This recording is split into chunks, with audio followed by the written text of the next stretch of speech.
What's going on, guys? Welcome back to NLX. My name is Jake, and today I want to talk to you guys about the top 5 things that Zelda Breath of the Wild might learn from Dark Souls.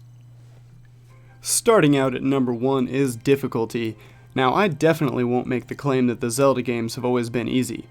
Obviously, the 2D Zelda titles were very challenging in their own right, but even the 3D Zelda games have had their tough moments. I mean, who can forget the Water Temple, am I right? But this new title seemed to take the challenge to a whole new level.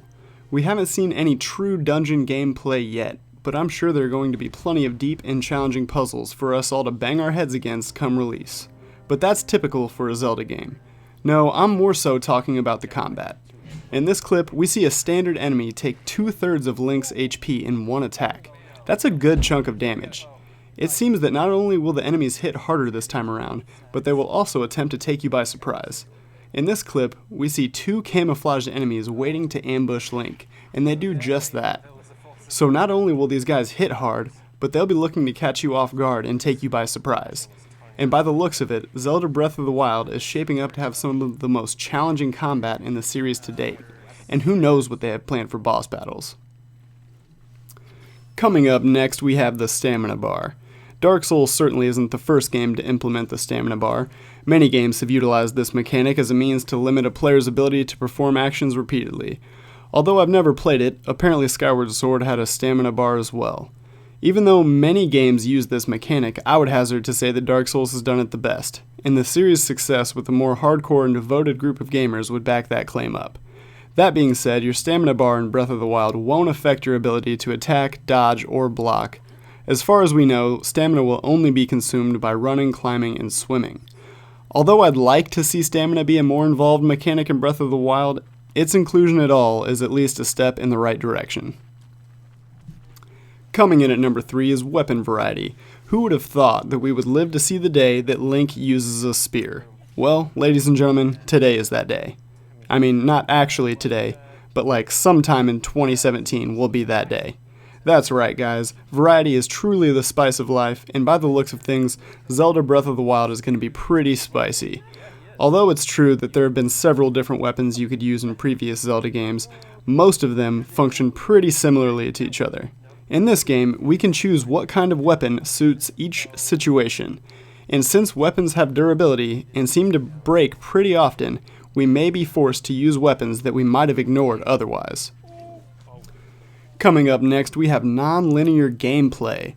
Now, it is true that in previous Zelda games, the player has been able to choose when to take on each dungeon to a certain extent. That being said, the freedom to choose has usually been restricted to some degree by the need for specific items like the hookshot and other items of that nature. It seems that in Breath of the Wild this will still be true, but not to the same extent as it was in previous games. The developers have gone as far as to say that after you acquire the glider and are able to leave the Great Plateau, the player could head straight off to fight Ganon. Now, doing this would obviously be much more difficult and maybe close to impossible, since we won't have the Master Sword and we will most likely be one-shot by his abilities. But it's cool that they've chosen to open up the progression of the game to this level. I can't wait to see what speedrunners can do with this game. Alright guys, last but not least is storytelling. Now, this is mostly speculation on my part, based off of the limited gameplay that we've seen. But it seems that this time around, the method of storytelling will be a bit less direct than in previous titles. Dark Souls is known for its extremely obscure lore that many people have even devoted entire YouTube channels to uncovering. This method of indirect and discreet storytelling has led to massive fan speculation and conversation that adds to the mystique of the game world of Dark Souls as a whole. Not to say that Breath of the Wild will be quite as vague and mysterious as Dark Souls, but it does seem like Nintendo intends to let the environment as well as the player's imagination fill in the blanks as to why the Kingdom of Hyrule is in the state that it's in. I'm sure we'll get some more direct answers, but I'm willing to bet it's going to take quite a while before we get them. And that about does it, guys. Those are my top 5 things that Zelda Breath of the Wild might learn from Dark Souls. But let me know what you guys think in the comments. Do you think the difficulty of this new Zelda game has been exaggerated? And what other games do you think have influenced Zelda Breath of the Wild? If you enjoyed this video, feel free to hit the like button, and if you'd like to see more content like this, why not subscribe? As always, guys, thanks for watching, and praise the sun. Peace, guys. Sit here thinking of you.